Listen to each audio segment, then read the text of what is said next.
మార్నింగే ఒక ఫోన్ వచ్చిందండి. నా పేరు ప్రసాద్ అండి. నేను ఒక రైల్వే గార్డు. నేనైతే డ్యూటీలో ఉన్నాను. మీ వీడియోస్ నేను రెగ్యులర్ గా చూస్తూ ఉంటాను. విషయం ఏమంటే ఈ రోజు మా పాప బర్త్డే. మా పాపకి ఇవ్వడానికి ఒక గిఫ్ట్ అయితే తీసి పెట్టానండి. అది మా ఇంట్లో ఉంది. మా వైఫ్ కూడా తెలియదు.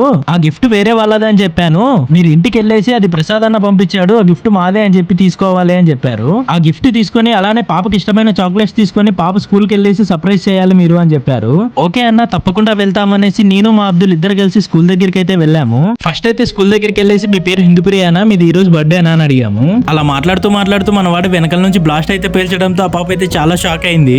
తర్వాత పాప కోసం తెచ్చిన చాక్లెట్ పాపకైతే ఇచ్చేసాము. ఇక్కడ స్పెషల్ అట్రాక్షన్ ఏంటంటే పాప కోసం తెచ్చిన గిఫ్ట్. ఎందుకు ఈ గిఫ్ట్ గురించి స్పెషల్ గా చెప్తున్నామంటే పాప ఒక క్లాసికల్ డాన్సర్ అన్నమాట. ఈ క్లాసికల్ డాన్స్ అంటే ఆ పాపకు చాలా ఇష్టం అంట. ఈ పాప అయితే చాలా చోట్ల స్టేజ్ పర్ఫార్మెన్స్ కూడా ఇచ్చిందంట. సో అందుకోసమే వాళ్ళ డాడీ తన క్లాసికల్ కాస్ట్యూమ్స్ లో ఉన్న పిక్కే తనకు గిఫ్ట్ గా ఇచ్చాడు. ఆ గిఫ్ట్ చూసిన తర్వాత మాకే గూస్ బంప్స్ వచ్చాయి. మరి ఆ పాప ఆనందానికి అయితే అవధులు లేవు. ఇదంతా వాళ్ళ నాన్నకు మనం వీడియో కాల్ ద్వారా చూపించడం జరిగింది. I am not expected from this. Nice daddy, thank you.